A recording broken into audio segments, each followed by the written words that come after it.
Good morning beloved, आप सबका स्वागत है। जितने लोग हमें ऑनलाइन सुन रहे हैं, आप हमें ढूंढ सकते हैं फेसबुक पे। हमारा हैंडल है @beloved sons of God।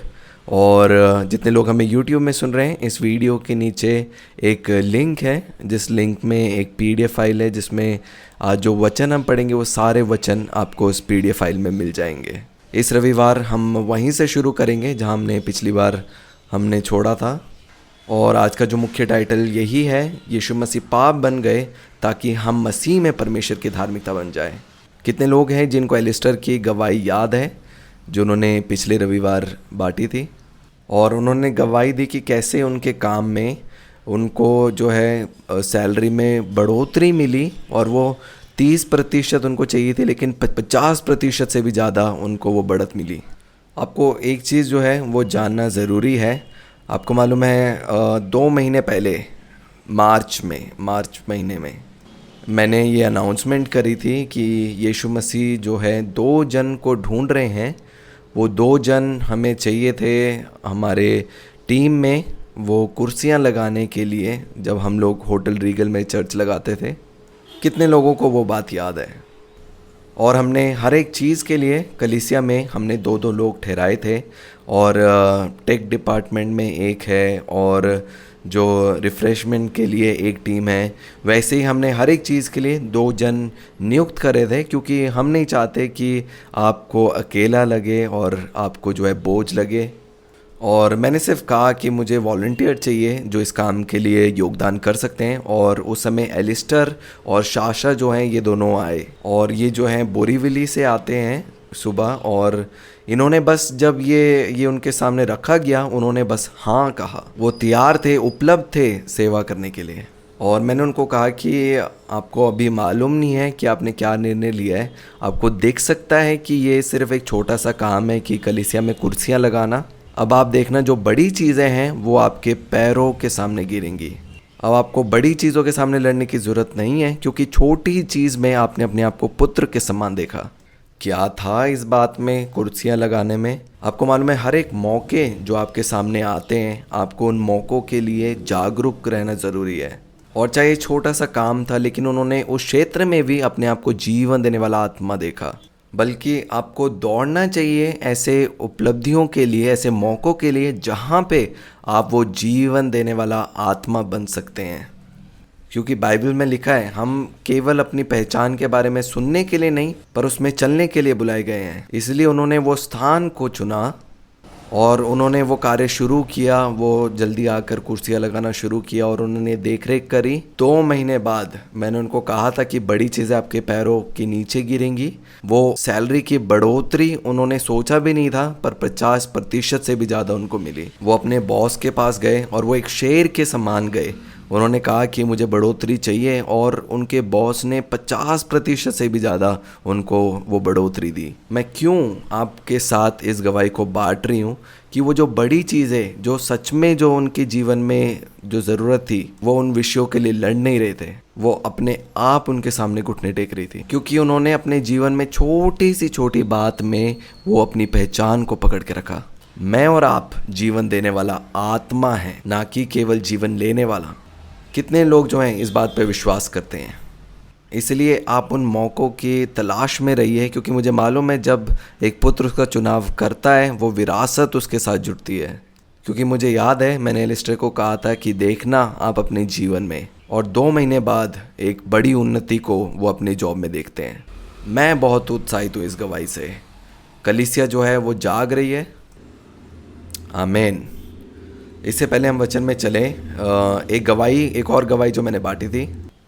वचन में जाने से पहले बुधवार को जो है डेविड जो है वो हमारे बीच में थे, और वो बांट रहे थे अपनी गवाही के विषय में कि कैसे उनका जो कार्ड जो है, डेबिट कार्ड, वो गुम हो गया था।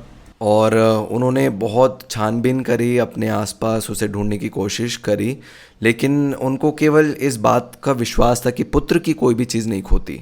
और उस वचन पे विश्राम में वो बने रहे, और उन्होंने उन जगहों में भी ढूंढा जिस जगहों में वो रुके थे, और वो सारी जगह उन्होंने तलाशी। और उसके बाद वो उस पुल के पास भी जाते हैं जहाँ पे उनको लगता है कि शायद वो वहाँ पे गिरा है। वो वहाँ पे जाते हैं, लेकिन फिर भी उन्हें वो नहीं मिलता। लेकिन उसके ना मिलने के बावजूद भी आपको मालूम है बिलवर्ड में एक प्रचार है जिसमें हम सीखते हैं कि आप अपने अनुभव को नहीं बताने देते कि आपकी पहचान कौन है। वो वचन हैं जो आपको आपकी पहचान के विषय में बताते हैं, और जब उनको वो डेबिट कार्ड नहीं मिलता, वो जब वापस आते हैं फिर भी उसके बावजूद भी वो चुनते हैं इस सत्य को कि मैं पुत्र हूँ और पुत्र का कोई भी चीज़ वस्तु नहीं खोती। और उसके बाद जब वो अपना बैग खोलते हैं तो देखते हैं कि जो उनकी शर्ट में जो उन्होंने बाजू फोल्ड करी थी वहाँ पे उनका डेबिट कार्ड रखा है। मैंने आपको कहा है कि जब आप अपने अनुभव को आपकी पहचान को बिगाड़ने नहीं देते, तब आप देखेंगे आपके अनुभव भी जो हैं फिर वो वचन के साथ मेल खाएंगे। क्योंकि बहुत से बारी हमारे जीवन में क्या होता है कि जो अनुभव हमारे जीवन में आते हैं, हम वचन को छोड़कर उन अनुभव पे आधारित हम अपनी पहचान की घोषणा करते हैं। हो सकता है कि हमारे अनुभव, जीवन के अनुभव में हम असफल रहे हों, और वो अनुभव जो है एक पहचान डालता है कि हम जो है असफल हैं, या हमारे अनुभव ने बोला होगा कि हम जो हैं बुरे व्यक्ति हैं। लेकिन जब आप चुनाव करते हैं कि मेरे पिता ने मुझे योग्य बनाया है, उसने मुझसे प्रेम किया है, कि अगर आपने कहा है कि पुत्र की कोई चीज़ें नहीं गुम होती, मैं उस पर विश्वास करता हूँ चाहे अनुभव कैसे भी क्यों ना हो, और उस सत्य में मैं विश्राम में रहता हूँ, फिर आप देखेंगे कि आपके अनुभव भी जो हैं उस सत्य के साथ मेल खाएंगे, और फिर सब कुछ जो आपके आसपास है वो बदलना शुरू करेगा। एक प्रचार है जो हमारे चैनल में है, मैं आपको उत्साहित करती हूँ उसको सुनने के लिए। वो है माफ़ करें वो विरासत प्राप्त करने के लिए। और बहुत सी बारी वो जो माफ़ी है दूसरे जन के लिए बाद में, लेकिन पहले अपने आप को वो माफ़ करना है और नहीं देना उन अनुभव को पहचान में देने के लिए, क्योंकि वो अनुभव जो एक चश्मे के तरह है, और सब कुछ जो फिर आप देखते हैं उस चश्मे से देखते हैं। लेकिन आप यीशु मसीह के लहू के द्वारा वो सब को धोते हैं, वो साफ़ करते हैं जो अनुभव ने पहचान की छाप छोड़ी है। लेकिन आप चुनते हैं विश्वास करना पिता के वचनों में, फिर आप देखेंगे वो अनुभव भी बदलते हुए, क्योंकि आपने वचन को जो है वो पहला भाग दिया है। आज की जो वीडियो है वो दूसरा भाग है पहली वीडियो का, जो था यीशु मसीह पाप बन गए ताकि हम मसीह में परमेश्वर की धार्मिकता बन जाएं। और जो हमने पिछले हफ्ते सीखा था उसको हम संक्षेप में जो है मैं आपको बताना चाहती हूँ। हमने सीखा कि पिता जो है वो हमारे साथ रिश्ता रखते हैं शरीर के द्वारा नहीं, लेकिन पिता हमारे साथ रिश्ता रखते हैं वो उसकी आत्मा के द्वारा।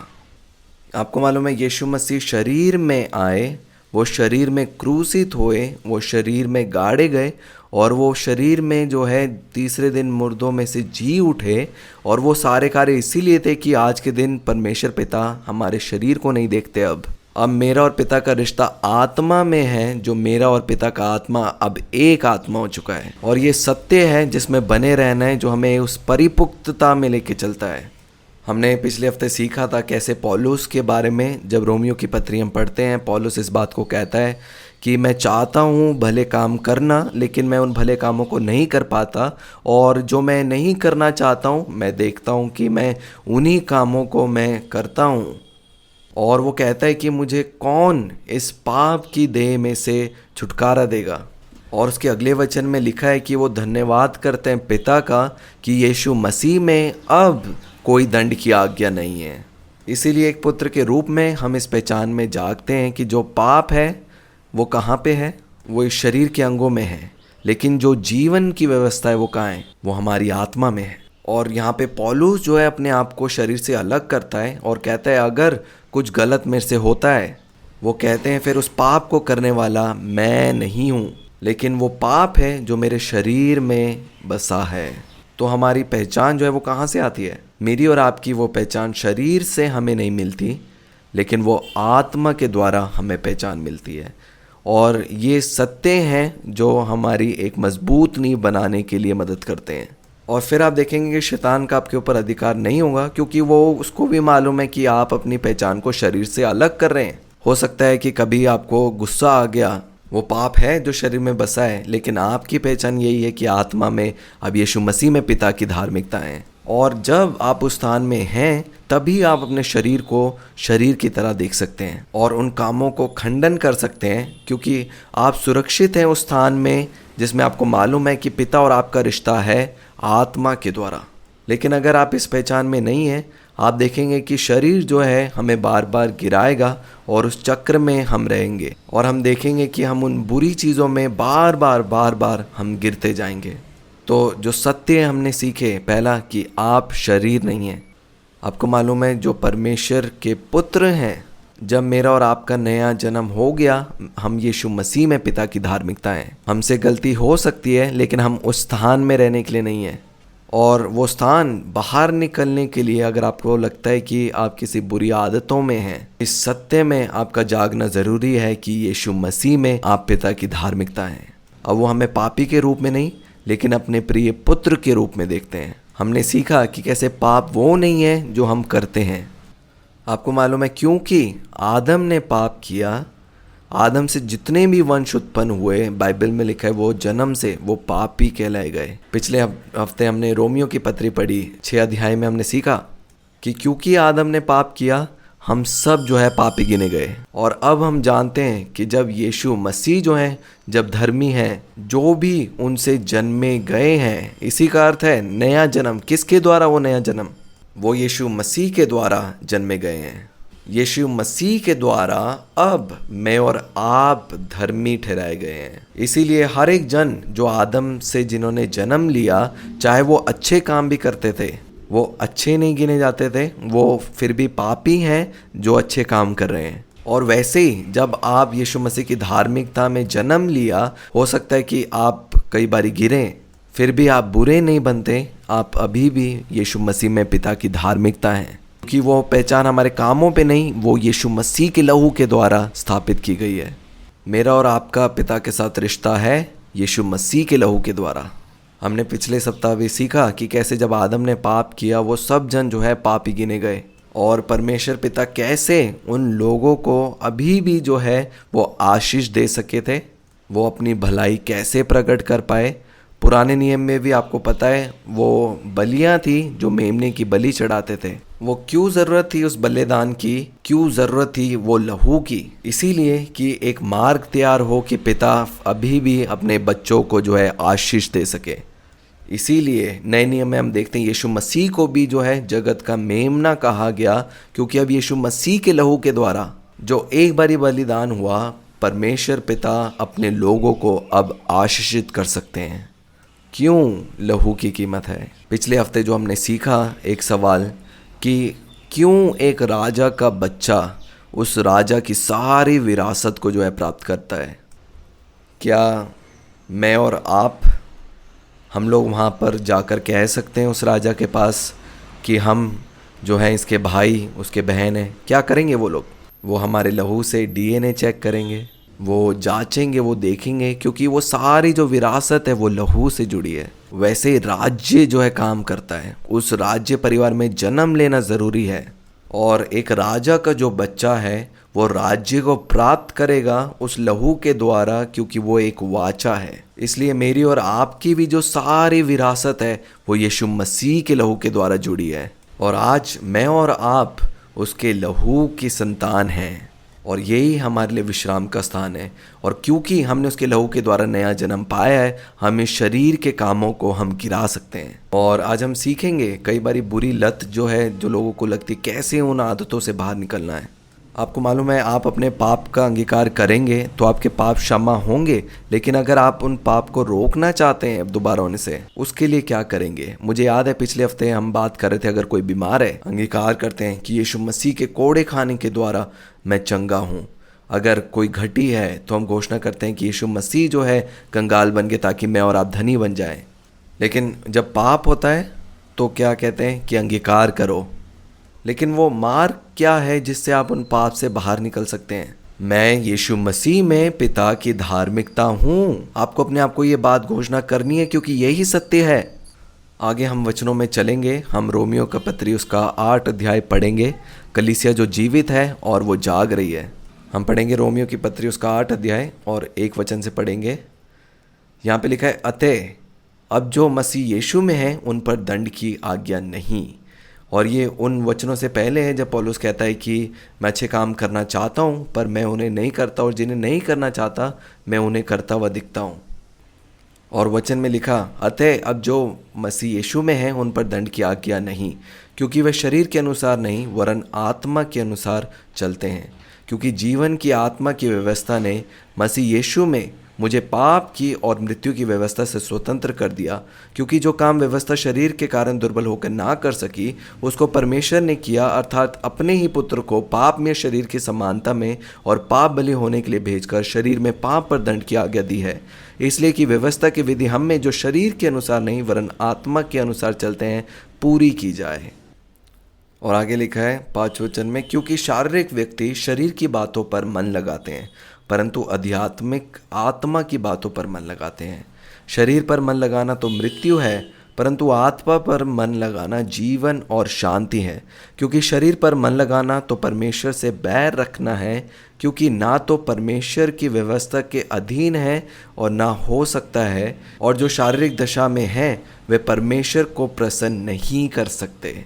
हमने सीखा कि कैसे एक ऐसी पीढ़ी है कलीसिया में जो चाहती है पवित्र बनना शरीर में। ये संभव नहीं है, क्योंकि शरीर में वो पाप और मृत्यु की व्यवस्था है। और आप ऐसा सोचकर चल सकते हैं, लेकिन एक दिन आता है जब वो व्यक्ति गिरता है, क्योंकि शरीर में वो पवित्रता हासिल करना मुमकिन नहीं है। इसीलिए यीशु मसीह शरीर में आए और वो शरीर में बलिदान बन गए, क्योंकि मैं और आप शरीर में वो पवित्रता कभी हासिल नहीं कर सकते। इसीलिए लिखा है कि वे जो व्यवस्था है वो पूरी की गई यीशु मसीह की देह के द्वारा, ताकि आज मैं और आप हमारे ऊपर दंड की आज्ञा नहीं। मेरी और आपकी पवित्रता एक वरदान है, एक तोहफा है जो हमें ग्रहण करने के लिए है। और वचन में लिखा है कि आप धार्मिकता में जागें और पाप ना करें। और जितना अधिक आप अपने पहचान में जागेंगे, फिर आप उन कामों को भी खंडन कर सकते हैं जो शरीर में उत्पन्न होती हैं। लेकिन इस सत्य को जानकर कि हम यीशु मसीह में पिता की धार्मिकता हैं। और आगे लिखा है 9 वचन में, परंतु जबकि परमेश्वर का आत्मा तुम में बसता है तो तुम शारीरिक दशा में नहीं परंतु आत्मिक दशा में हो। अब मैं और आप क्या शारीरिक दशा में हैं? यहाँ पे वचन में क्या लिखा है? नहीं। क्या हमें अब पहचान मिली है कि हम शरीर में हैं? हम इस शरीर में हैं तो, लेकिन हम इस शरीर के नहीं हैं। और लिखा है कि शरीर को मत बताने दो कि आप कौन हैं। हो सकता है जो बीमारी के लक्षण जो है आपको शरीर में दिख सकते हैं, वो रोग दिख सकता है।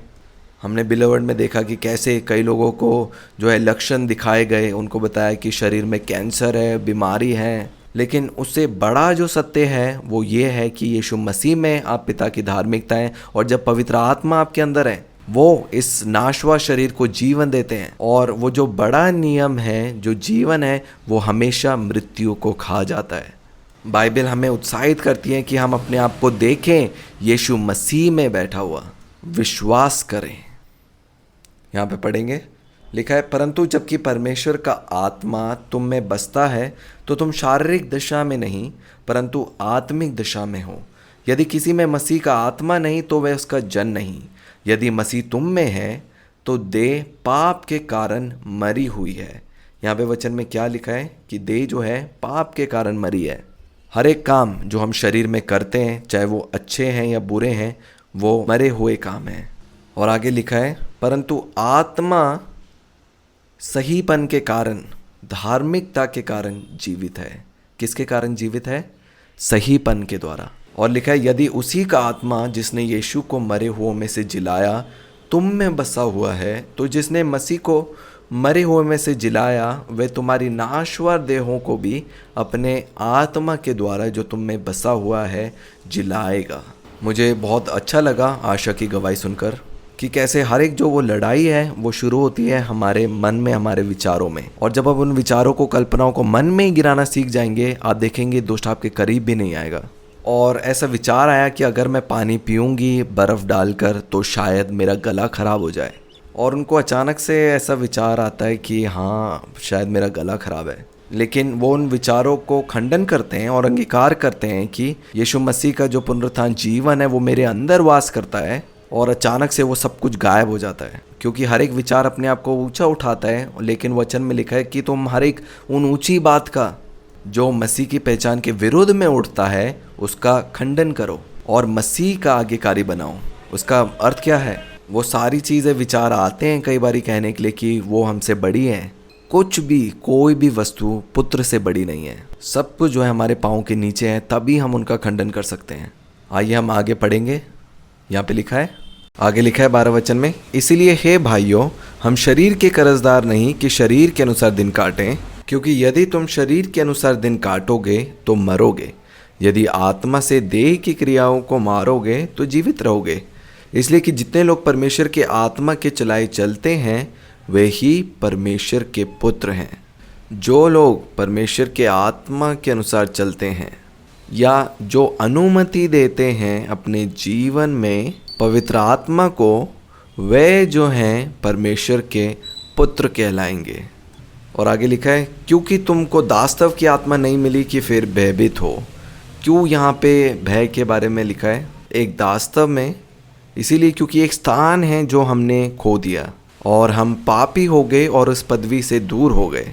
लेकिन वचन में लिखा है, क्योंकि तुमको दास्तव की आत्मा नहीं मिली कि फिर भयभीत हो, परंतु लेपालकपन की आत्मा मिली है, जिससे हम हे अब्बा, हे पिता कहकर पुकारते हैं। आत्मा आप ही हमारी आत्मा के साथ गवाही देता है। ये हमने सीखा था पिछले हफ्ते भी कि आत्मा जो है आत्मा के साथ, ना कि आपके शरीर के साथ, कि अगर हम अच्छे काम कर रहे हैं तो आत्मा जो है शरीर के कामों के साथ गवाही दे रहा है। नहीं, वचन में लिखा है आत्मा हमारी आत्मा के साथ गवाही देता है कि हम परमेश्वर के संतान हैं, और यदि संतान हैं तो वारिस भी, वरन परमेश्वर के वारिस और मसीह के संगी वारिस हैं, कि जब हम उसके साथ दुख उठाएं तो उसके साथ महिमा भी पाएं। मैंने जैसे कहा, जो आत्मा है वो आपके शरीर के साथ गवाही नहीं देता। आत्मा जो है हमारी आत्मा के साथ गवाही देता है कि हम उसके पुत्र हैं। और यहाँ तक कि शरीर की बात है, शरीर जो है यीशु मसीह के साथ क्रूसित हो चुका है। परमेश्वर पिता का रिश्ता हमारे साथ शरीर में नहीं है, और शैतान हमें ये दिखाने की कोशिश करता है कि परमेश्वर जो है हमारे शरीर के अनुसार हमारे साथ रिश्ता रखते हैं। इसीलिए आज जो कलीसिया जो है वो शरीर में पवित्र होना चाहती है, क्योंकि ये संभव नहीं है। कितने लोग इन बातों को ग्रहण कर रहे हैं? ज़रूरी है इन सत्यों को जानना, क्योंकि तभी आप उन शरीर के कामों को गिरा पाएंगे। जब आप जानेंगे कि आपका स्थान बदलता नहीं है, यीशु मसीह में आप पिता की धार्मिकता है, उसका सहीपन है, और वो मुमकिन हुआ यीशु मसीह के लहू के द्वारा। आदम के लहू में जो था वो पाप था, इसलिए हमें वो नए रक्त की, नए लहू की ज़रूरत थी जो यीशु मसीह के द्वारा हमें मिला। यीशु मसीह के लहू में कोई बीमारी नहीं है, इसलिए अब कोई भी श्राप का मेरे और आपके जीवन में अधिकार नहीं है, क्योंकि यीशु मसीह किसी श्राप के अधीन नहीं है। इसलिए हर एक जन जो उनके द्वारा उत्पन्न हुए हैं उनको, उन पे भी श्राप अधिकार नहीं रखता। जब हमारा नया जन्म हुआ, हमारा डीएनए बदल गया, इसलिए जब हम प्रभु की मेज में शामिल होते हैं, क्रूस पे जाने से पहले जब यीशु मसीह ने रोटी तोड़ी, यीशु मसीह जो है हम बन गए, ताकि क्रूस के बाद जब हम उस रोटी में शामिल हो तो हम वो बन जाएं, एक नई सृष्टि। वो लहू और मांस वो हमें याद दिलाता है कि हम नई सृष्टि हैं। मैंने और आपने नया जन्म पाया है यीशु मसीह के सहीपन में, और मैं और आप संतान हैं ज्योति के। और जब हम ज्योति की संतान हैं तो हर एक अंधकार की चीज़ें जो दिखाई पड़ती है वो भागती हैं।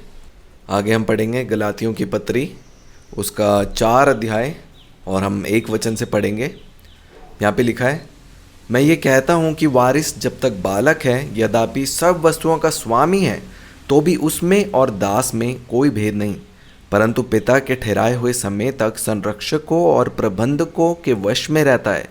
वैसे ही हम भी जब बालक थे तो संसार की आदि शिक्षा के वश में होकर दास बने हुए थे, परंतु जब समय पूरा हुआ तो परमेश्वर ने अपने पुत्र को भेजा, जो स्त्री से जन्मा और व्यवस्था के अधीन उत्पन्न हुआ, ताकि व्यवस्था के अधीनों को मोल लेकर छुड़ा ले और हमको लेपालक होने का पद मिले।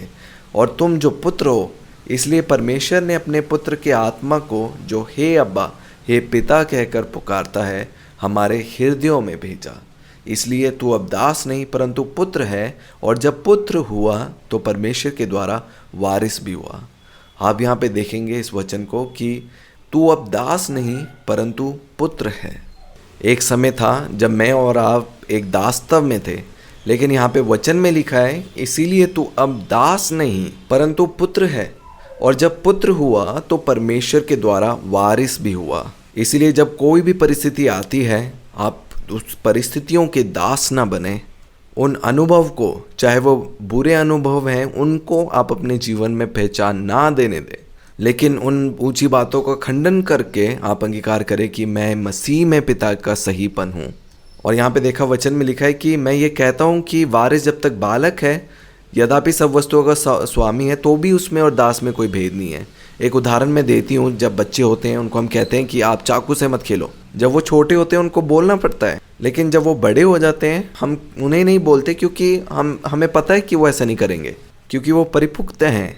और व्यवस्था भी इसी रीति से एक शिक्षक के समान थी जो हमें मसीह तक पहुंचाने के लिए थी। लेकिन वचन में लिखा है जब समय पूरा हुआ, यीशु मसीह आए व्यवस्था के अधीनों को छुड़ाने के लिए, कि अब हम व्यवस्था के अधीन नहीं हैं। उसका जो ईश्वरीय स्वभाव है अब वो हम में है। जो मेरी आवाज़ सुन रहे हैं, जो यहाँ पे बैठे हैं, आपको पता है आपका हर एक कण जो है आपके पिता के समान बनना चाहता है, क्योंकि अब जो है आपका नया जन्म दूसरे बीज से हुआ है, और वो अविनाशी बीज यीशु मसीह है।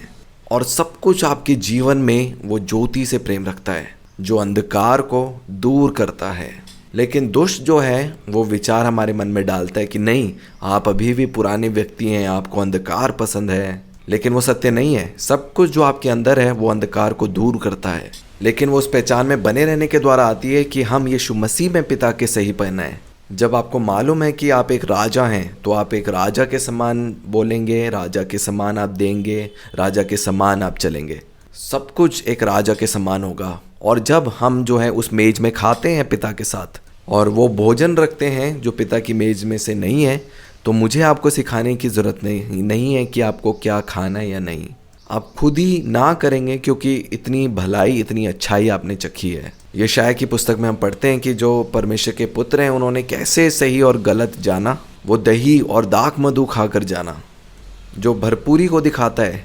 इसका अर्थ है कि जो परमेश्वर हैं, यीशु मसीह ने सीखा भला बुरा, वो अच्छा जानकर कि जब कोई बुरी वस्तु आए, हमें मालूम है वो पिता की ओर से नहीं है। मैं एक उदाहरण देती हूँ। मुझे जो सुशी एक खाने की डिश है वो बहुत पसंद है, और मैंने अपने जीवन में बहुत सी जगहों में, अलग अलग जगहों में जहाँ पे मैं जाती हूँ, मैंने वो सुशी जो है मैंने खाई है, और वो बहुत अच्छी स्वादिष्ट सुशी मैंने खाई है। और अब जब मैं यहाँ पे जाती हूँ और वो कहते हैं कि सुशी हमारे पास है, लेकिन मैंने जो अच्छे जगहों में खाया है, उस अच्छे सुशी के सामने इसका स्वाद फीका है। हाँ, जब मैं वहाँ पे जाती हूँ मैं उन्हें कहती हूँ कि हाँ ये अच्छा है, पर अंदर से मुझे मालूम है कि जो असलियत में अच्छा है वो क्या है, क्योंकि उस अच्छे को मैंने चखा है। और लोग आज बुरे को अच्छा बोलते हैं इसीलिए क्योंकि उन्होंने अच्छा अभी तक नहीं चखा, और वो इसीलिए क्योंकि ये सत्य जो है उन तक नहीं पहुंचा कि परमेश्वर पिता अच्छे हैं और वो भलाई हैं। वो परमेश्वर पिता की अच्छाई है जो मन परिवर्तन को करती है। आप उनको बताइए कि आपका एक स्वर्गीय पिता है जो आपसे कितना प्यार करते हैं। मैं आपको बताना चाहती हूँ, बहुत सी ऐसी परीक्षाएं मेरे जीवन में आई, और वो कारण कि मैंने उन परीक्षा को ना कहा और मैं वहाँ से चली गई, वो इसलिए नहीं था कि मेरे को लगा कि ये पाप है और ये बुरा है, लेकिन वो इसलिए था क्योंकि मुझे मालूम है कि मेरा परमेश्वर पिता कितने भले हैं। वो परमेश्वर की भलाई है जो हमारे हृदय को बदलती है, और वही मैं चाहती हूँ कि जो बिलवर्ड है, ये कलीसिया जो है, वो अच्छे को चखें कि अब हमें लड़ने की ज़रूरत नहीं है। आप जो है वहाँ से चले जाएंगे, क्योंकि आप जानेंगे कि जो आपकी विरासत है वो क्या है। और ये सरल है, पाप जो है वो लुभाने वाला नहीं है। पिता हैं जो सबसे अच्छे हैं, सबसे सुंदर हैं। कुछ भी अंधकार का अच्छा नहीं है, आप उसे ना बोलेंगे। आगे हम पढ़ेंगे, 8 वचन से पढ़ेंगे। पहले तो तुम परमेश्वर को ना जानकर उनके दास थे जो स्वभाव से परमेश्वर नहीं, पर अब जो तुमने परमेश्वर को पहचान लिया, वरन परमेश्वर ने तुमको पहचाना, तो उन निर्बल और निकम्मी आदि शिक्षा की बातों की और क्यों फिरते हो, जिनके तुम दोबारा दास होना चाहते हो। तुम दिनों और महीनों और नियत समयों और वर्षों को मानते हो। मैं तुम्हारे विषय में डरता हूँ, कहीं ऐसा ना हो कि जो परिश्रम मैंने तुम्हारे लिए किया है वह व्यर्थ ठहरे। हे भाइयों, मैं तुमसे विनती करता हूँ तुम मेरे समान हो जाओ, क्योंकि मैं भी तुम्हारे समान हो गया हूँ। तुमने मेरा कुछ बिगाड़ा नहीं, पर तुम जानते हो कि पहले मैंने शरीर की निर्बलता के कारण तुम्हें सुसमाचार सुनाया, और तुमने मेरी शारीरिक दशा को, जो तुम्हारी परीक्षा का कारण थी, तुच्छ ना जाना, ना उसे ग्रहण की, और परमेश्वर के दूत वरन स्वयं मसीह के समान मुझे ग्रहण किया, तो वह तुम्हारा आनंद मनाना कहाँ गया? मैं तुम्हारा गवाह हूँ कि यदि हो सकता तो तुम अपनी आँख भी निकाल कर मुझे दे देते। तो क्या तुम से सच बोलने के कारण मैं तुम्हारा बैरी बन गया हूँ? आपको मालूम है, जब पौलुस यीशु मसीह से मिले, उनके शारीरिक आंखें बंद हो गई और आत्मिक आंखें खुली और उनको प्रकाशन मिला, यीशु मसीह मुझ में है, कि मैं यीशु मसीह के साथ और यीशु मसीह मुझ में एक हैं। और आगे लिखा है 17 वचन में, वे तुम्हें मित्र बनाना तो चाहते हैं पर भले उद्देश्य से नहीं, वरन तुम्हें अलग करना चाहते हैं कि तुम उन्हीं को मित्र बना लो। पर यह भी अच्छा है कि भली बात में हर समय मित्र बनाने का यत्न किया जाए, न केवल उसी समय कि जब मैं तुम्हारे साथ रहता हूँ। हे मेरे बालकों, जब तक तुम में मसीह का रूप ना बन जाए, तब तक मैं तुम्हारे लिए फिर जच्चा की सी पीड़ाएं सहता हूँ। इच्छा तो यह होती है कि अब तुम्हारे पास आकर और ही प्रकार से बोलूं, क्योंकि तुम्हारे विषय में मैं उलझन में हूँ। तुम जो व्यवस्था के अधीन होना चाहते हो, मुझे बताओ, क्या तुम व्यवस्था की नहीं सुनते? यहाँ पे हम देखते हैं पौलुस जो है गलातियों की कलीसिया को लिखता है। उस समय में जो जुडिज्म धर्म है वो वहाँ पे था। यीशु मसीह आए उनको व्यवस्था छुड़ाने के लिए, लेकिन अभी भी लोग जो है वापस से उस व्यवस्था में वो लोग जा रहे थे। और पौलुस उनको कहता है कि अब आप जो है व्यवस्था के अधीन नहीं है। यीशु मसीह आए कि वो मेरे और आपके लिए व्यवस्था को पूरा करें। यीशु मसीह ने हमें स्वतंत्र किया है, और वो जो लोग हैं अभी भी अपने आप को व्यवस्था के अधीन मानते थे। और आगे देखिए 21 वचन में लिखा है, तुम जो व्यवस्था के अधीन होना चाहते हो, मुझे बताओ, क्या तुम व्यवस्था की नहीं सुनते? ये लिखा है कि अब्राहम के 2 पुत्र हुए, एक दासी से और एक स्वतंत्र स्त्री से। परंतु जो दासी से हुआ वह शारीरिक रीति से जन्मा, और जो स्वतंत्र स्त्री से हुआ वह प्रतिज्ञा के अनुसार जन्मा। इन बातों में दृष्टांत है। कितने लोगों ने ये वचन पढ़ा है? अब्राहम के 2 पुत्र हुए, एक पुत्र जो दासी हगार से जन्म लिया और एक जिसने सारा के द्वारा जन्म लिया। परमेश्वर ने अब्राहम को कहा कि तेरे द्वारा एक बड़ी जाति जो है उत्पन्न होगी, और उस बीज के द्वारा जो है वो मसीहा जो है वो उत्पन्न होगा। और सारा जो है वो थक जाती है और उसे लगता है कि एक समय आता है कि उसे परमेश्वर की मदद करनी चाहिए। जब भी हम देखते हैं शरीर के काम, आप देखेंगे वो काम है जिसमें परमेश्वर पिता शामिल नहीं है। कुछ ऐसा काम जो हमने अपनी सामर्थ्य से किया आगे बढ़ने के लिए, क्योंकि शरीर के काम जो हैं वो मृत्यु को उत्पन्न करते हैं, लेकिन आत्मा जो है वो जीवनदायक है। तो सारा क्या करती है? वो अपनी दासी हगार को अब्राहम के पास भेजती है, और उसके द्वारा इश्माइल जो है वो पैदा होता है। और आज तक उस एक कार्य के द्वारा एक दूसरी पीढ़ी जो है वो उत्पन्न हुई, जो शरीर को दिखाता है। लेकिन लिखा है, जब समय पूरा हुआ, परमेश्वर ने बोला और परमेश्वर ने उसे पूरा किया। परमेश्वर ने बोला और परमेश्वर ने किया। और लिखा है कि सारा को जो है वो सामर्थ मिली, क्योंकि सारा ने परमेश्वर को विश्वास योग्य जाना। वो उस स्थान में पहुंच गए जहाँ पे उनको मालूम था कि वो आशीष उत्पन्न होगी, उनकी सामर्थ्य से नहीं, मेरी और आपकी विश्वास योग्यता से नहीं, लेकिन इसीलिए क्योंकि मेरा और आपका परमेश्वर पिता वो विश्वास योग्य है। और फिर सारा के द्वारा इसहाक उत्पन्न हुआ, और इसहाक के पीढ़ी से जो है यीशु मसीह। हम वचन में पढ़ेंगे, यहाँ पे लिखा है, ये लिखा है कि अब्राहम के 2 पुत्र हुए, एक दासी से और एक स्वतंत्र स्त्री से। परंतु जो दासी से हुआ वह शारीरिक रीति से जन्मा, और जो स्वतंत्र स्त्री से हुआ वह प्रतिज्ञा के अनुसार जन्मा। इन बातों में दृष्टांत है। ये स्त्रियां मानो 2 वाचाएं हैं, एक तो सीने पहाड़ की जिससे दास ही उत्पन्न होते हैं, और वह हाजिरा है। और हाजिरा मानो अरब का सीने पहाड़ है, और आधुनिक यरूशलेम उसके तुल्य है, क्योंकि वह अपने बालकों समेत दास्तव में है, पर ऊपर की यरूशलेम स्वतंत्र है, और वह हमारी माता है। क्योंकि लिखा है, हे बाज, तू जो नहीं जानती आनंद कर, तू जिसको पीड़ाएं नहीं उठाती गला खोल कर जय जयकार कर, क्योंकि त्यागी हुई की संतान सुहागिनी की संतान से भी अधिक है। हे भाइयों, हम इसहाक के समान प्रतिज्ञा की संतान हैं। यहाँ पे लिखा है मैं और आप संतान नहीं हैं। आप देखिए जरा अपने शरीर को, आप अभी जो है अपने शरीर को देखें। लिखा है हम ये शरीर की संतान नहीं, लेकिन मैं और आप उस प्रतिज्ञा की संतान हैं। मेरी और आपकी जो पुत्रत्व की पहचान उस प्रतिज्ञा के अनुसार है, वो विश्वास के द्वारा है। मैं और आप अपने शरीर को नहीं देखते, क्योंकि मैं और आप उसकी प्रतिज्ञा की संतान हैं। हम उसके लहू की संतान हैं, और जब हम ये जानेंगे तब शरीर के काम गिरेंगे। मैं और आप अब शरीर से अपनी पहचान नहीं लेते। अगर हम इस बात को जानेंगे तभी हम अपने आप को शरीर से अलग कर पाएंगे। उन हर एक बुरे कामों को आप गिरा पाएंगे, क्योंकि आप उनसे पहचान नहीं लेंगे। आप लोग समझ रहे हैं, मैं और आप प्रतिज्ञा की संतान हैं। और आगे लिखा है 29वें वचन में, और जैसा उस समय शरीर के अनुसार जन्मा हुआ आत्मा के अनुसार जन्मे हुए को सताता था, वैसे ही अब भी होता है। हमने पढ़ा कि कैसे शरीर और आत्मा के बीच में लगातार जो है एक युद्ध है। और आगे लिखा है, परंतु पवित्र शास्त्र क्या कहता है, दासी और उसके पुत्र को निकाल दे, क्योंकि दासी का पुत्र स्वतंत्र स्त्री के पुत्र के साथ उत्तराधिकारी नहीं होगा। इसलिए हे भाइयों, हम दासी के नहीं, यहाँ पे क्या लिखा है वचन में, कि हम दासी के नहीं परंतु स्वतंत्र स्त्री की संतान हैं। इसको हम दोबारा पढ़ेंगे वचन को, कि हम कैसे उस विरासत को प्राप्त करते हैं। वचन में लिखा है, दासी का पुत्र स्वतंत्र स्त्री के पुत्र के साथ उत्तराधिकारी नहीं होगा। इसलिए हे भाइयों, हम दासी के नहीं परंतु स्वतंत्र स्त्री की संतान हैं। दास जो है वो उत्तराधिकारी नहीं है, वो पुत्र है जो विरासत पाता है।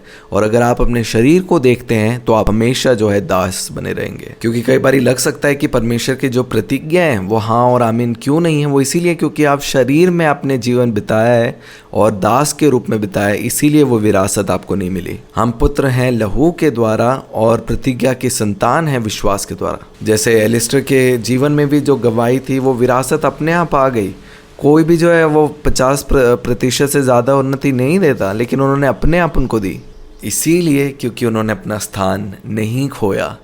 और वो चाहे छोटा सा काम था, वो कुर्सियों को सेट करना था, लेकिन वो एक सबसे बड़ा योगदान था। लोगों ने नहीं देखा पर उन्होंने देखा। जीवन देने वाला आत्मा हर एक छोटे से छोटे काम में।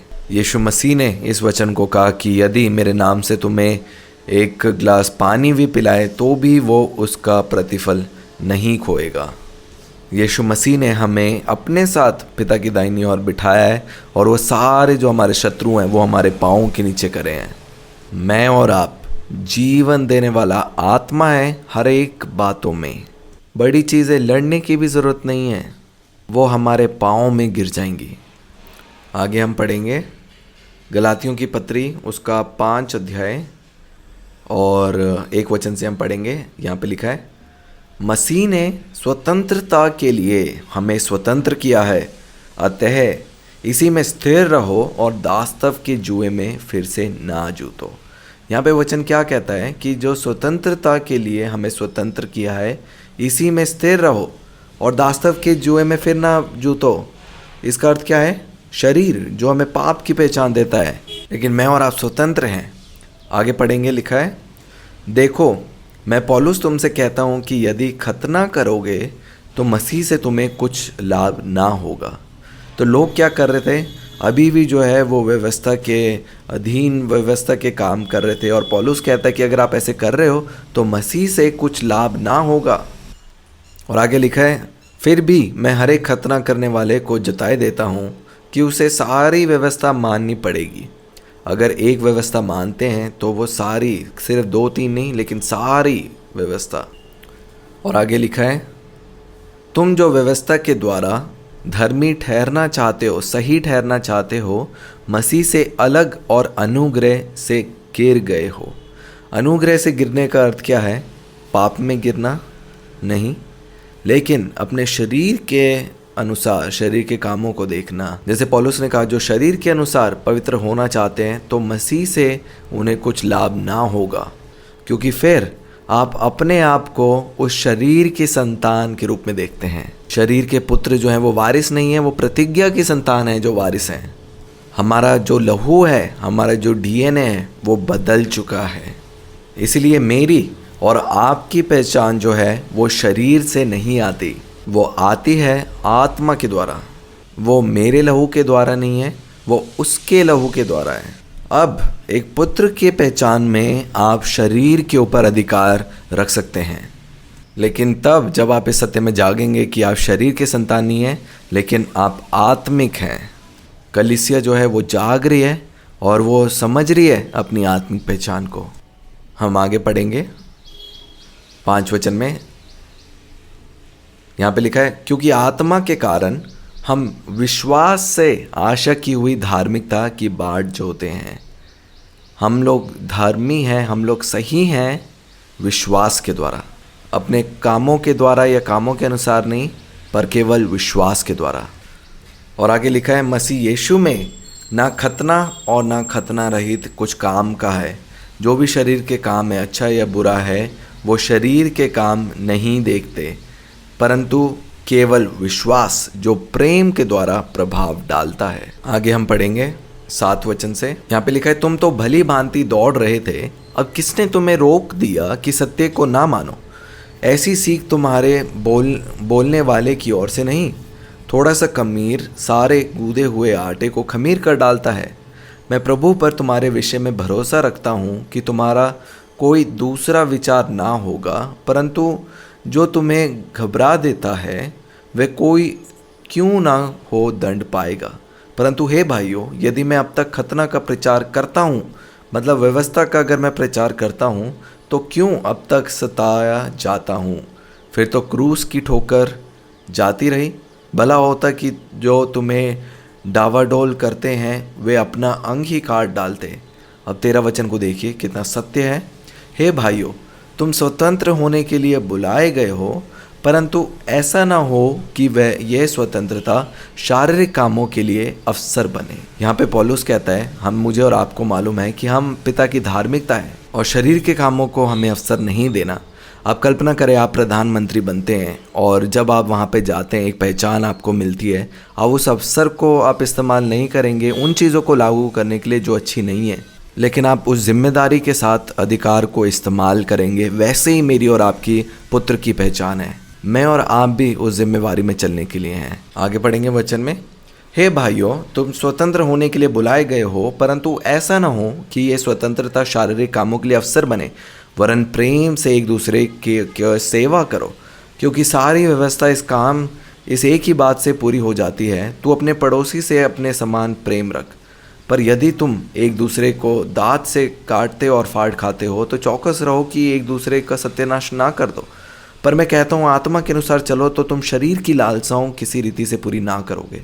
कितना अधिक सत्य है कि अगर हम आत्मा में हम चलेंगे तो हम अपने शरीर की लालसाओं को पूरा ना करेंगे। क्या अर्थ है आत्मा में चलने का? हर वक्त आप अपने आप को याद दिलाएं कि आप यीशु मसीह में पिता के सहीपन, उसकी धार्मिकता है, कि हम हर एक बातों में जो है अपने मन को हम स्वर्गीय वस्तु में लगाते हैं, ना कि संसार की, शरीर की। चाहे आपको कुछ चीज़ें दिखती हैं, लेकिन फिर भी आप अंगीकार करते हैं कि यीशु मसीह में मैं पिता की धार्मिकता हूँ, मैं शरीर नहीं हूँ, मैं आत्मा हूँ। क्योंकि यहाँ पे लिखा है, अगर आप ऐसे करेंगे, आत्मा में चलेंगे, तो फिर आप शरीर की लालसाओं को पूरा ना करेंगे, तब हम उसमें जयवंत होंगे। मुझे याद है जब मैं नेटफ्लिक्स देखती हूँ और जितनी मैं मूवी देखती हूँ, मैं देखती हूँ कि आज जो संसार में वो सारी जो चीज़ें हैं वो ख़राब हो चुकी हैं। एक समय था कि जब इंडियन टेलीविज़न में भी जो चीज़ें आती थी वो बहुत साफ़ सुथरी आती थी, लेकिन अब जैसे जैसे समय हो गया है, बहुत सी चीज़ें जो हैं वो ख़राब हैं। और मैं सोच रही थी कि क्या ज़रूरत है कि किसी को आप एक होता हुआ देख रहे हैं, चाहे वो टीवी पर ही है, क्यों उसे देखना है? वो 2 जन हैं जो एक होते हैं। सबसे पहले मैं और आप पिता के साथ एक हैं।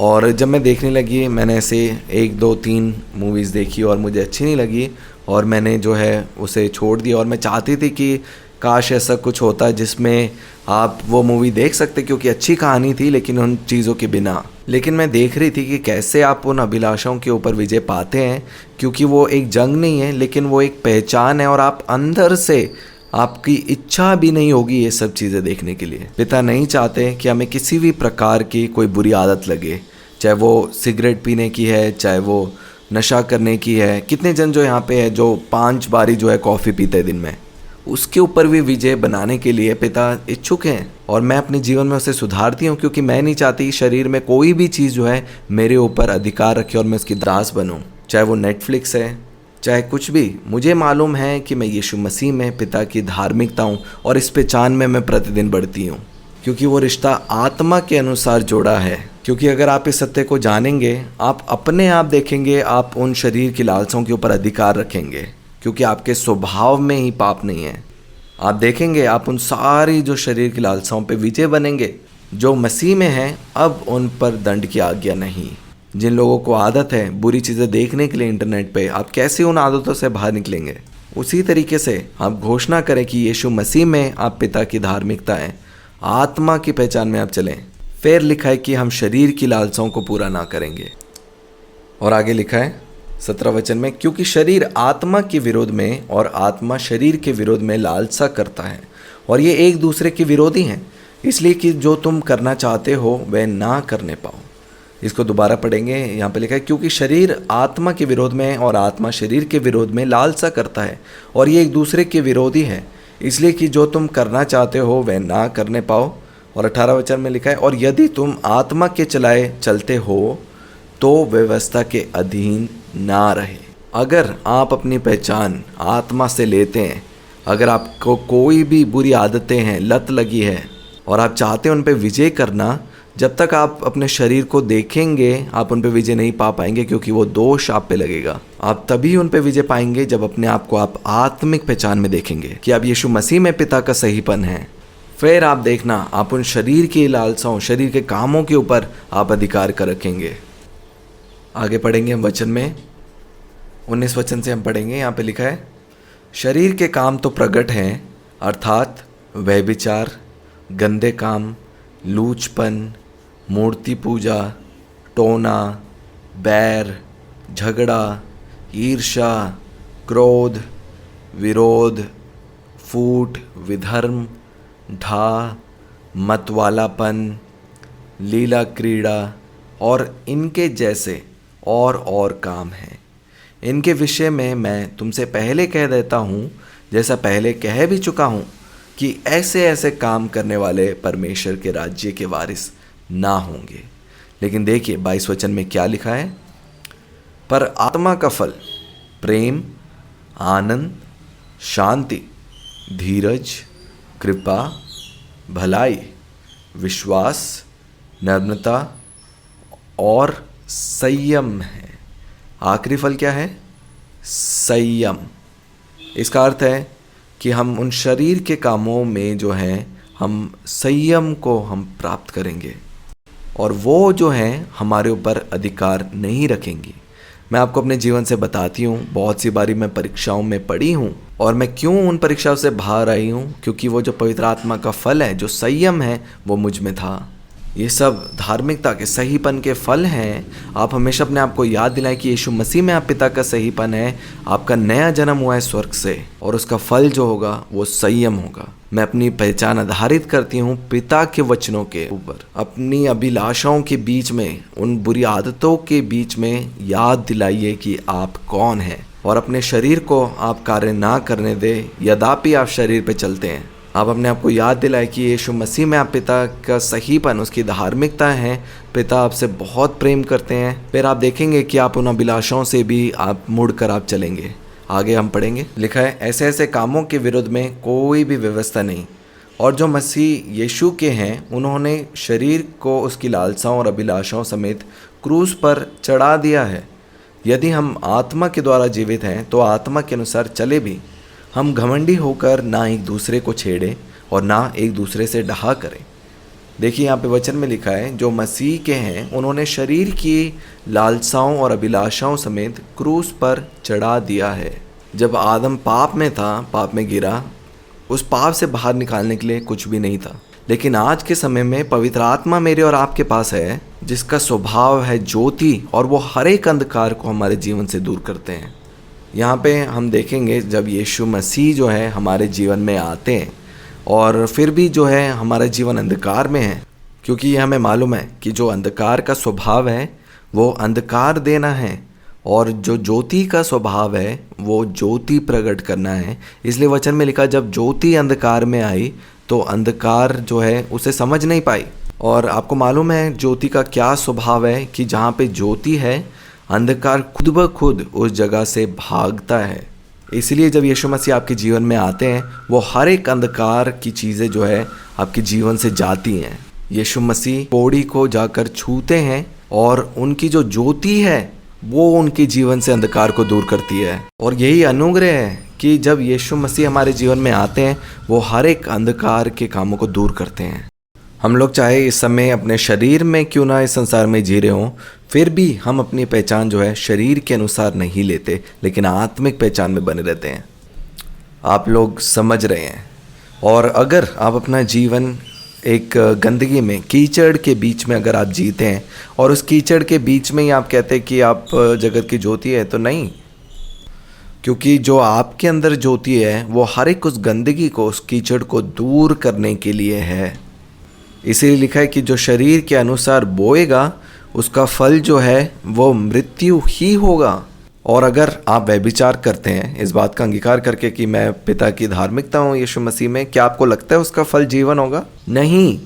उसका अर्थ ही यही है कि यीशु मसीह में हम पिता के सहीपन हैं कि हर एक अंधकार जो है वो उस ज्योति के कारण दूर भागेगा। ज्योति और अंधकार एक साथ नहीं हो सकती और हर एक जो शरीर के काम है उनका फल मृत्यु ही है। अगर मैं कीचड़ में खेलूँगी तो मैं ही गंदी होंगी और मैं नहीं चाहूँगी कि मैं उस कीचड़ में जाऊँ भी, क्योंकि मैं इतने सफ़ेद वस्त्र पहने हूँ। कितने लोग जानते हैं अगर आप कोई सफ़ेद कपड़ा पहनते हैं आखिरी चीज़ आप चाहेंगे कि वो सफ़ेद कपड़े में कोई दाग लगे।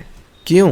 क्योंकि अगर आप जानेंगे कि आप पिता के सहीपन हैं, आप चाहेंगे नहीं कोई गंदगी आपके वस्त्र में लगे। आप इस पहचान में चलेंगे कि मैं पिता की धार्मिकता हूँ और वो जो मिट्टी है, जो गंदगी है, आप उसकी इच्छा भी अपने अंदर से वो जो है उत्पन्न नहीं होगी।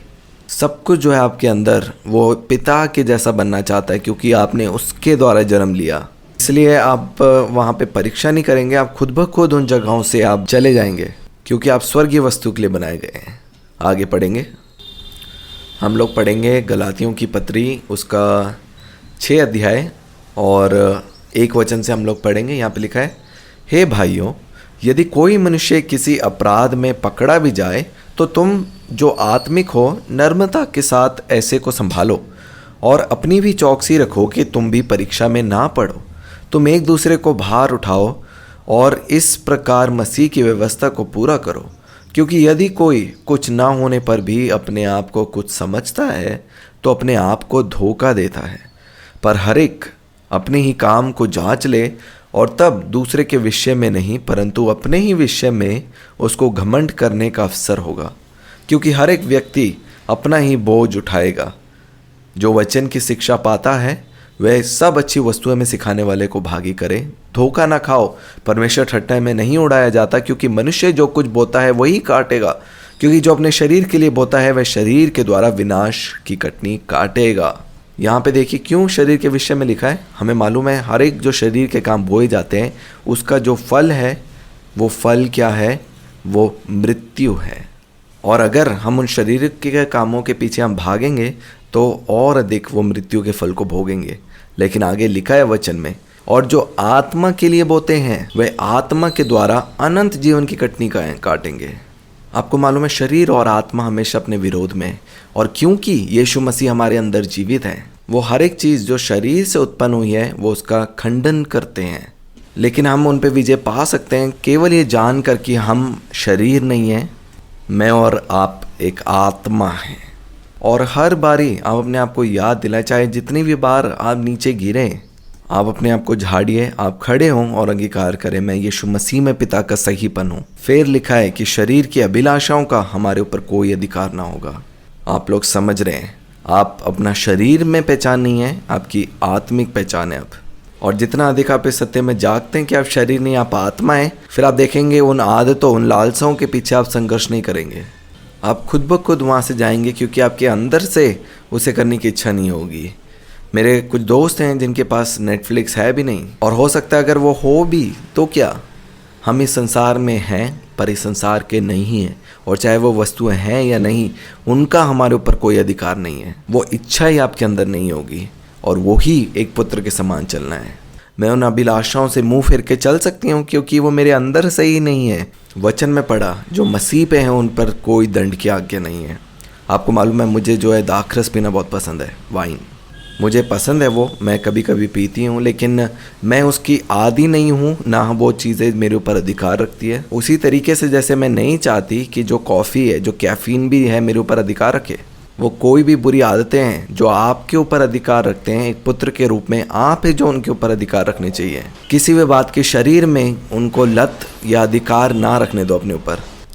और ये जो सत्य हैं, ये वचन जो पहचान के बारे में है, ये एक परिपक्व पुत्र की जो पहचान को दर्शाता है। आगे पढ़ेंगे, 9 वचन लिखा है, हम भले काम करने में साहस ना छोड़े, क्योंकि यदि हम ढीले ना हो तो ठीक समय पर कटनी काटेंगे। इसलिए जहाँ तक अवसर मिले हम सबके साथ भलाई करें, विशेष करके विश्वासी भाई के साथ।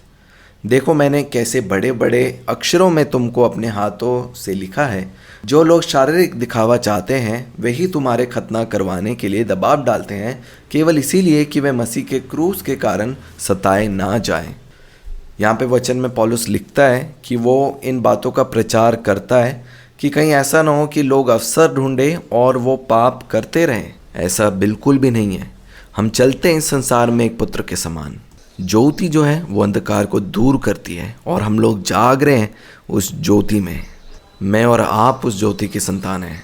जो ज्योति की संतान है वो हर एक प्रकार के अंधकार को दूर करते हैं। आगे पढ़ेंगे वचन से, 13 वचन को पढ़ेंगे। यहाँ पे लिखा है, क्योंकि खतना करने वाले स्वयं तो व्यवस्था पर नहीं चलते, पर तुम्हारा खतना इसीलिए करना चाहते हैं कि तुम्हारी शारीरिक दशा पर घमंड करें। कितना सत्य है इन वचन में। पर ऐसा ना हो कि मैं अन्य किसी बात का घमंड करूं, केवल हमारे प्रभु यीशु मसीह के क्रूस का, जिसके द्वारा संसार मेरी दृष्टि में और मैं संसार की दृष्टि में क्रूस पर चढ़ाया गया हूं। मेरे और आपके लिए वचन सत्य है कि हम संसार जो है हमारी दृष्टि में और हम संसार की दृष्टि में क्रूस पर चढ़ाए गए हैं, क्योंकि ना खतना और ना खतना रहित कुछ हैं, परंतु नई सृष्टि। मैं और आप हैं वो नई सृष्टि। आगे हम पढ़ेंगे पहले कुरिन्थियों की पत्री, उसका 5 अध्याय से। यहाँ पे हम देखते हैं कि पौलुस ने जगह जगह बहुत सी कलीसिया जो स्थापित करी थी, और इस पत्री में वो कुरिन्थियों की कलीसिया को लिखते हैं। और इस कलीसिया में एक जन जो है जो व्यभिचार करता है। हम पढ़ेंगे पहले वचन से। यहाँ पे लिखा है, यहाँ तक सुनने में आता है कि तुम में व्यभिचार होता है, वरन ऐसा व्यभिचार जो अन्य जातियों में भी नहीं होता कि एक मनुष्य अपने पिता की पत्नी को रखता है। और तुम शोक तो नहीं करते जिससे ऐसा काम करने वाला तुम्हारे बीच में से निकाला जाता, परंतु घमंड करते हो। मैं तो शरीर के भाव से दूर था, परंतु आत्मा के भाव से तुम्हारे साथ होकर मानो उपस्थिति की दशा में ऐसे काम करने वालों के विषय में ये आज्ञा दे चुका हूँ कि जब तुम और मेरी आत्मा हमारे प्रभु यीशु मसीह की सामर्थ्य के साथ इकट्ठे हों, तो ऐसा मनुष्य हमारे प्रभु यीशु के नाम से शरीर के विनाश के लिए शैतान को सौंपा जाए, ताकि उसकी आत्मा प्रभु यीशु के दिन में उद्धार पाए। इस वचन को दोबारा पढ़ेंगे। यहाँ पे लिखा है कि जब तुम और मेरी आत्मा हमारे प्रभु यीशु की सामर्थ के साथ इकट्ठे हों, तो ऐसा मनुष्य हमारे प्रभु यीशु मसीह के नाम से शरीर के विनाश के लिए शैतान को सौंपा जाए, ताकि उसकी आत्मा प्रभु यीशु के दिन में उद्धार पाए। यहाँ पे वचन में लिखा है, पौलुस कहता है कि जो उसकी आत्मा है वो क्या है, उद्धार पाए। क्योंकि शरीर के काम जो है वो मृत्यु को उत्पन्न करते हैं, लेकिन यीशु मसीह का लहू है जो हमें धर्मी और सही ठहराता है। लेकिन अगर हम अपने शरीर की अभिलाषाओं को हम समर्पण करेंगे तो उसका फल जो है अवश्य मृत्यु है। इसका अर्थ यही है, अगर आज मैं कीचड़ में जाऊंगी, ऐसा नहीं है कि कीचड़ जो है पानी में बदल जाएगा। हर एक चीज़ जो अंधकार की है, वो जो ज्योति आपके अंदर है, वो उस अंधकार को दूर करेगी। ये वचन में जो इस मनुष्य के बारे में पढ़ते हैं, मेरा विश्वास है यह नया जन्म पाया हुआ नहीं है। और आगे हम वचन में पढ़ते हैं कि कैसे इसका उद्धार होता है।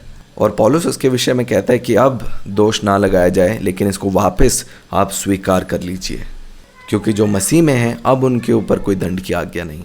क्योंकि जैसे वचन में पढ़ा हमने, यहाँ पे लिखा है ताकि उसकी आत्मा प्रभु यीशु के दिन में उद्धार पाए। 6 वचन से पढ़ेंगे, लिखा है, तुम्हारा घमंड करना अच्छा नहीं।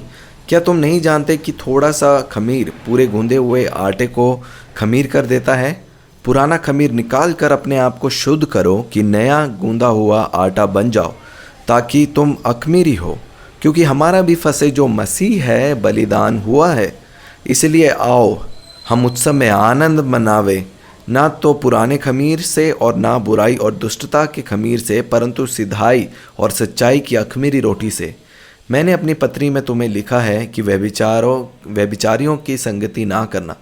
यह नहीं कि तुम बिल्कुल इस जगत के व्यभिचारियों या लोभियों या अंधेर करने वाले या मूर्ति पूजकों की संगति ना करो, क्योंकि इस दशा में तो तुम्हें जगत में से निकाल जाना ही पड़ता। आपको मालूम है, पौलुस लिखता है कि मैं और आप इस संसार में हैं दूसरे लोगों पे प्रभाव डालने के लिए। आपको मालूम है, मैं और आप जो है चुने हुए हैं ताकि जो लोग अंधकार में खोए हुए हैं उन लोगों को भी हम वापस ज्योति में लेके आ सकें। और यहाँ पे पौलुस भी कह रहा है कि अगर ऐसा होता तो शायद मुझे तुम्हें इस संसार से बाहर ही निकाल लेना होता। लेकिन वचन में क्या लिखा है आगे? 9 वचन से पढ़ेंगे। यहाँ पे लिखा है, मैंने अपनी पत्री में तुम्हें लिखा है कि व्यभिचारियों की संगति ना करना। ये नहीं कि तुम बिल्कुल इस जगत की व्यभिचारियों या लोभियों या अंधेर करने वाले या मूर्ति पूजकों की संगति ना करो, क्योंकि इस दशा में तो तुम्हें जगत में से निकाल जाना ही पड़ता। पर मेरा कहना यह है कि यदि कोई भाई कहलाकर व्यभिचारी या लोभी या मूर्ति पूजक या गाली देने वाले या पियक्कड़ या अंधेर करने वाले, तो उसकी संगति मत करना, वरन ऐसे मनुष्य के साथ खाना भी ना खाना। क्योंकि मुझे बाहर वालों का न्याय करने से क्या काम? क्या तुम भीतर वाले का न्याय नहीं करते? परंतु बाहर वालों का न्याय परमेश्वर करता है। इसलिए उस कुकर्मी को अपने बीच में से निकाल दो। यहाँ पे हम देख सकते हैं उस कलीसिया में क्या हो रहा था। वो जन था जो पाप कर रहा था, लेकिन वो उनके बीच में उनका साथी था। और अपनी कलीसिया में भी हम कई बार इन चीज़ों को देखते हैं और हमें लग सकता है कि वो व्यक्ति विशेष है, लेकिन वो शैतान है जो अपनी युक्तियाँ जो है वो फैलाना चाहता है। और जब वो उस समझ को, उस बुद्धि को लेते हैं, वो जानते हैं कि वो जो व्यक्ति है वो व्यवस्था के अधीन नहीं है। क्योंकि अगर आप व्यवस्था के अधीन नहीं हैं तो आप फिर उन चीज़ों के ऊपर विजय प्राप्त कर सकते हैं। जो व्यवस्था के अधीन है वो लोग जो है उसके ऊपर अधिकार नहीं रखते। लेकिन जब हम व्यवस्था से छुड़ा लिए गए हैं, अब अनुग्रह जो है हमारे लिए है, तब हम चीज़ों के ऊपर अधिकार रख सकते हैं। इसीलिए वो लोग जो हैं उसे कलीसिया से बाहर निकालते हैं और फिर उसका जो है मन परिवर्तन देखते हैं। और उसके अगले अध्याय में हम देखते हैं कि कैसे कलीसिया जो है उस व्यक्ति का स्वागत करती है। आगे हम पढ़ेंगे 6 अध्याय को और 1 वचन से हम पढ़ेंगे। यहाँ पे लिखा है, क्या तुम में किसी को ये हियाव है कि जब दूसरे के साथ झगड़ा हो तो फैसले के लिए अधर्मियों के पास जाए और पवित्र लोगों के पास ना जाए? क्या तुम नहीं जानते कि पवित्र लोग जगत का न्याय करेंगे? इसलिए जब तुम्हें जगत का न्याय करना है तो क्या तुम छोटे से छोटे झगड़े का भी निर्णय करने के योग्य नहीं? क्या तुम नहीं जानते कि हम स्वर्गदूतों का न्याय करेंगे, तो क्या संसारिक बातों का निर्णय ना करें? यदि तुम्हें संसारिक बातों का निर्णय करना हो तो क्या उन्हीं को बिठाओगे जो कलीसिया में कुछ नहीं समझे जाते? मैं तुम्हें लज्जित करने के लिए ये कहता हूँ, क्या सचमुच तुम में एक भी बुद्धिमान नहीं मिलता जो अपने भाइयों का निर्णय कर सके? तुम में भाई भाई में मुकदमा होता है और वह भी अविश्वासियों के सामने। परंतु सचमुच तुम में बड़ा दोष तो ये है कि आपस में मुकदमा करते हो। अन्याय क्यों नहीं सहते? अपनी हानि क्यों नहीं सहते? परंतु तुम तो स्वयं अन्याय करते और हानि पहुंचाते हो, और वह भी भाइयों को। क्या तुम नहीं जानते कि अन्याय लोग परमेश्वर के राज्य के वारिस ना होंगे? धोखा ना खाओ, न वैश्यगामी, न मूर्ति पूजक, न परस्तिगामी, न लुच्चे, न पुरुषगामी, न चोर, न लोभी, न पियक्कड़, न गाली देने वाले, न अंधेर करने वाले परमेश्वर के राज्य के वारिस होंगे। पर आगे देखते हैं वचन में क्या लिखा है। यहाँ पे लिखा है 11 वचन में, और तुम में से कितने ऐसे ही थे, परंतु तुम प्रभु यीशु मसीह के नाम से। देखिए यहाँ पे वचन में क्या लिखा है कि ये जो चीज़ें लिखी थी, ये सब जो हैं परमेश्वर के राज्य के वारिस ना होंगे। और उसके बाद यहाँ पे लिखा है कि हम लोग, बहुत से लोग इनमें से जो हैं, आप लोग ऐसे ही थे, और लिखा है कि ऐसे जो है वारिस नहीं होंगे, लेकिन आगे लिखा है वचन में, अगर हम इसी को दोबारा पढ़ेंगे, हम 9 वचन से पढ़ेंगे। क्या तुम नहीं जानते कि अन्याय लोग परमेश्वर के राज्य के वारिस ना होंगे? धोखा ना खाओ, न वैश्यगामी, न मूर्ति पूजक, न परिस्त्रीगामी, न लुच्चे, न पुरुषगामी, न चोर, न लोभी, न पियक्कड़, न गाली देने वाले, न अंधेर करने वाले परमेश्वर के राज्य के वारिस होंगे। और 11 वचन में लिखा है, और तुम में से कितने ऐसे ही थे, परंतु तुम प्रभु यीशु मसीह के नाम से और हमारे परमेश्वर के आत्मा से धोए गए और पवित्र हुए और धर्मी मतलब सही ठहरे। और यहाँ पे भी पौलुस जो है कुरिन्थियों की कलीसिया को लिखते हैं कि कैसे हम अपनी पहचान जो है वो शरीर से नहीं लेते, हम एक आत्मा है, और जो वचन में लिखा है, पिता ने हमारे विषय में लिखा है, हम उसी पे विश्वास करते हैं। और वो उत्साहित करता है कि आप इन चीज़ों के सहभागी ना हो, क्योंकि ये आपके स्वभाव में नहीं है। और आप कैसे इन चीज़ों पे विजय पा सकते हो? ये जानकर कि यीशु मसीह में आप पिता का सहीपन है, कि जो तुम्हारा भाई था इसका फैसला तुम नहीं कर सके, तो इन छोटे काम में अगर तुम नहीं कर पाए तो बड़ी चीज़ है, जब स्वर्गदूतों का न्याय करने के लिए ठहराया गया है, उन बातों को कैसे करेंगे? और यहाँ पे भी हमारी कलीसिया में लोगों को लगता है कि प्रिय आप कैसे कर सकते हैं ये, आप तो अनुग्रह के बारे में सिखाते हैं। कि जब ये व्यक्ति यहाँ पे वचन में लिखा है, जब इनको कलीसिया से बाहर निकाला, वो वापस आया पश्चाताप और मन फिराव के साथ। उसने समझा कि क्रूस ने उसके लिए क्या किया, जाना कि वो भी ज्योति की संतान है। और जब वो वापस आए, कलीसिया ने उनको स्वीकार किया, और पौलुस कहता है कि उन पर दोष ना लगाएं अब। और संसार के रूप में ऐसा लग सकता है कि ये परमेश्वर का जो है चुनाव नहीं था, लेकिन वो परमेश्वर का ही न्याय था कि वो उस खोए हुए पुत्र को वो जगाए कि वो क्या कर रहे हैं, और वापस से वो घर आए। क्योंकि आप जो है अपना जीवन अंधकार में आप बिता रहे थे, और अंधकार की चीज़ें कभी ज्योति को उत्पन्न नहीं करती, वो मृत्यु, अधिक से अधिक मृत्यु को उत्पन्न करती है। मैंने इस चीज़ को पढ़ा था कि पाप जो है आपको उस जगहों में रहने के लिए मजबूर करेगा जहाँ पे आप रहना नहीं चाहते, और हर एक चीज़ जो आपके अंदर है वो आपके पिता के समान बनना चाहती है। और कारण कि वो व्यक्ति क्यों अंधकार में है, क्योंकि वो नहीं जानता कि उसका पिता कितना अच्छा है। आप यीशु मसीह में पिता का सहीपन है, आप उन मैसेज को सुन सकते हैं जो सहीपन के बारे में है। और जितना अधिक आप जागेंगे सहीपन में, उतना अधिक आप पाप से दूर भागेंगे। आप ज्योति हैं, आप जहाँ पे जाएंगे वो हर एक जो चीज़ें हैं वो प्रकट होंगी। इसलिए आप एक दूसरे से बातचीत करें। अगर आप किसी बुरी आदत से आप गूंज रहे हैं, क्योंकि कोई भी आप पे दंड नहीं लगाएगा, क्योंकि जो मसीह में है उन पर दंड की आज्ञा नहीं है। कोई भी ऐसे नहीं लगा सकता दोष कि आप पापी हैं, आप पापी हैं, क्योंकि लिखा है कि सब जो है पापी थे और महिमा से रहित थे। वहाँ से बाहर का जो रास्ता है, इस बात में जागना है कि यीशु मसीह में हम पिता का सहीपन है और वो भला पिता है। और जब हम जानेंगे कि हमारा परमेश्वर पिता अच्छा है, तब आप देखेंगे आपके जीवन में उस पानी को दाखरस में बदलते हुए। अगर कोई जन है जिसको सिगरेट पीने की लत है, वो कैसे उसमें से बाहर आएगा? ऐसे नहीं अगर मैं कहूँगी आप सिगरेट मत पीजिए, ये जो सिगरेट पीना पाप है, आप उसको सत्य में जगाइए कि आप यीशु मसीह में पिता की धार्मिकता है, और पिता नहीं चाहते आप किसी के भी दास बनो, उसके ऊपर आप अधिकार रखें। और फिर आप देख सकते हैं पहले चीज़ें आपके ऊपर अधिकार रखती थी, लेकिन अभी आप हैं जो चीज़ों के ऊपर अधिकार रखते हैं। आप उन जगहों से आप भागेंगे क्योंकि आपके स्वभाव में नहीं है। आप लोग समझ रहे हैं। आगे हम पढ़ेंगे वचन में, 12 वचन में पढ़ेंगे। यहाँ पे लिखा है, सब वस्तुएं मेरे लिए उचित तो हैं, परंतु सब वस्तुएं लाभ की नहीं। सब वस्तुएं मेरे लिए उचित हैं, परंतु मैं किसी बात कोई भी चीज़ जो है मेरे ऊपर अधिकार नहीं कर सकती। और यही जो बात है वो सत्य है हमारी पहचान के बारे में, कि कोई भी वस्तु अब हमारे ऊपर अधिकार नहीं रखती। हम हैं जो उन सब चीज़ों के ऊपर अधिकार रखते हैं। सब चीज़ें उचित तो हैं मेरे लिए, लेकिन मैं पाप को अवसर नहीं देता कि मैं अपनी शरीर की अभिलाषाओं को पूरा करूं। आगे पढ़ेंगे वचन में, हम दोबारा 12 वचन से पढ़ेंगे। यहाँ पे लिखा है, सब वस्तुएं मेरे लिए उचित तो हैं, परंतु सब वस्तुएं लाभ की नहीं। सब वस्तुएं मेरे लिए उचित हैं, परंतु मैं किसी बात के अधीन ना होऊंगा। भोजन पेट के लिए और पेट भोजन के लिए है, परंतु परमेश्वर इसको और उसको दोनों को नष्ट करेगा।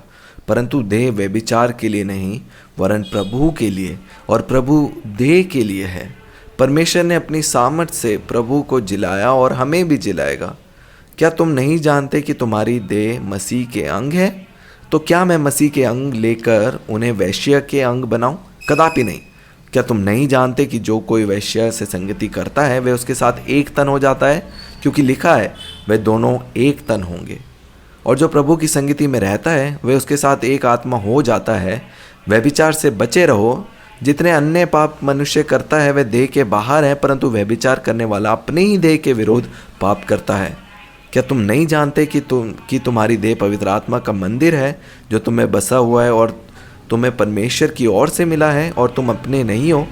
20 वचन को देखिए, यहाँ पे लिखा है, क्योंकि तुम दाम देकर मोल लिए गए हो, इसलिए अपनी देह के द्वारा परमेश्वर की महिमा करो।